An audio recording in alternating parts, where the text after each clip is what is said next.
এমাহ চেনি নাখালে আমাৰ শৰীৰত কি হয় জানেনে? চিকিৎসকৰ এই কথাবোৰ শুনিলে আচৰিত হ'ব। কম বেছি পৰিমাণে চেনি সকলো লোকেই খায়।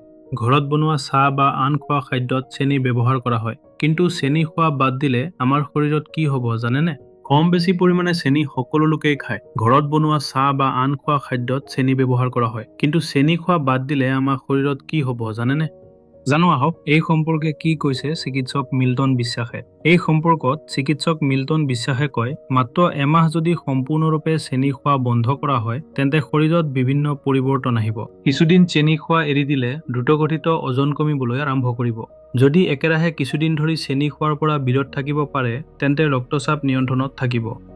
কিছুদিন চেনি খোৱা এৰি দিলে দ্ৰুতগতিত ওজন কমিবলৈ আৰম্ভ কৰিব। যদি একেৰাহে কিছুদিন ধৰি চেনি খোৱাৰ পৰা বিৰত থাকিব পাৰে তেন্তে ৰক্তচাপ নিয়ন্ত্ৰণত থাকিব।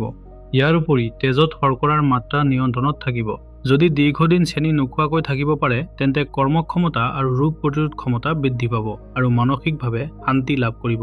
যদি কিছুদিন সম্পূৰ্ণভাৱে চেনি খোৱা বন্ধ কৰে তেন্তে চকু, মুখ আৰু শৰীৰত যি ফুলাভাৱ আছে সেয়া কমি যাব আৰু দেখিবলৈ আগৰ তুলনাত সুন্দৰ হ'ব। ইয়াৰ উপৰি যদি মুখত ক'লা দাগ, ব্ৰণ সমস্যা থাকে তেন্তে কিছুদিন চেনি খোৱা বন্ধ কৰিব পাৰে। চেনি খাবলৈ বাদ দিলে এই সমস্যাবোৰ লাহে লাহে কমিবলৈ আৰম্ভ কৰিব।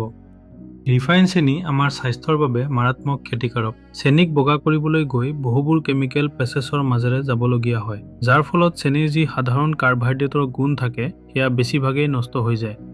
আমি যি বগা চেনি খাওঁ সেয়া কেৱল মিঠা সোৱাদৰ বাবে। ই স্বাস্থ্যৰ বাবে মাৰাত্মক ক্ষতিকাৰক। সেয়ে ৰিফাইন চেনি কম পৰিমাণে খোৱাৰ চেষ্টা কৰা উচিত। ইয়াৰ ফলত স্বাস্থ্য ভালে থাকিব।